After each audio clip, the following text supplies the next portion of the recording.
Could all that tossing and turning at night be hurting your health? Thousands of people each year turn to sleep centers to help answer that very question. I thought it was okay, but the wife didn't, and so she insisted I have a sleep test. My name is Alfred Quist.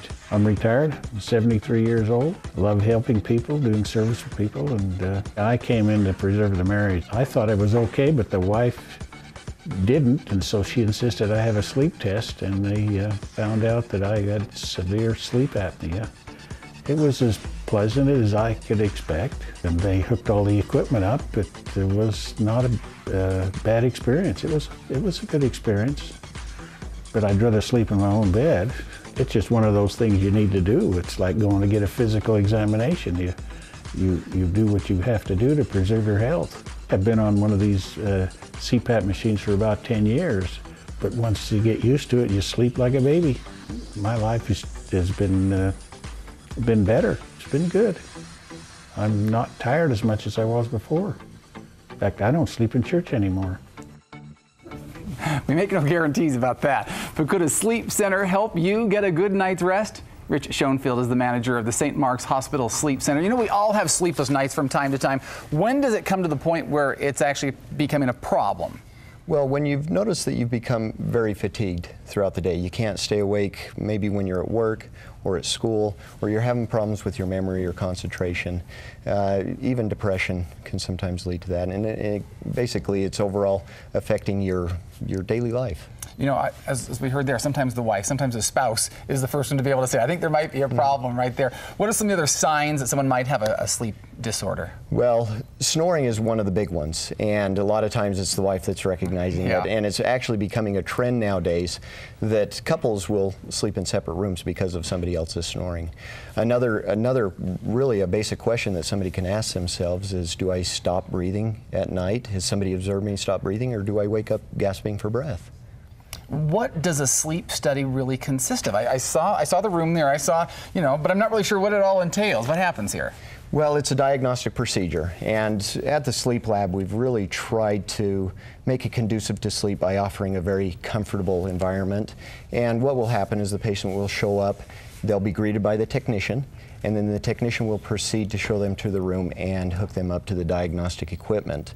And the patient is then hopefully goes to sleep. And this happens at night, I'm assuming, overnight? Does he spend the night there at the facility? Yes, they spend the night at the facility, and the technician is there monitoring them the whole night. It seems strange that someone's watching you sleep the whole night. Is that sort of freaky for some people? For some people it may be a little bit uncomfortable, but we really try to put their minds at ease, and that way that they can fall asleep. What are some of the common sleep disorders?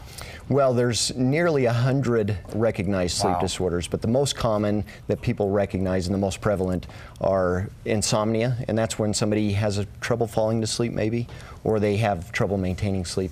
And the other one is obstructive sleep apnea, and that's where somebody will actually stop breathing when they fall asleep. I think we hear a lot about sleep apnea. How common is that?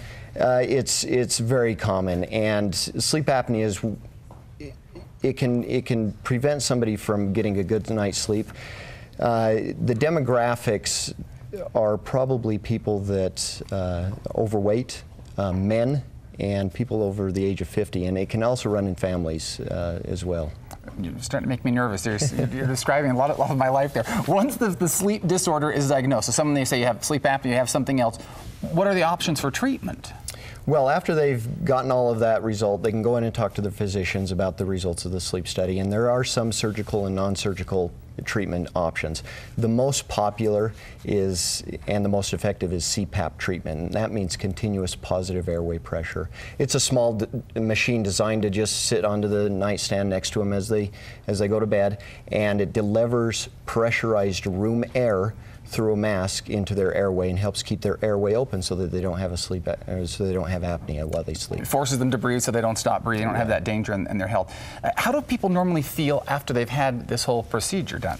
Oh, the way I've heard it described is their lives change, and they have a new outlook on life. They have more energy throughout the day, and they're able to just feel better about themselves and their lives. So. Okay, if there are people out there who think, hey, this is totally describing my spouse, what do they do? How do they get help? What happens? Well, usually they need to go and talk to their sleep physician if they've recognized any of these symptoms, such as snoring, such as stopping breathing, and they need to get in and talk to their sleep physician. But some of the major, what we refer to as comorbidity or co-illnesses include stroke, heart attack, heart disease, and in some cases sudden death.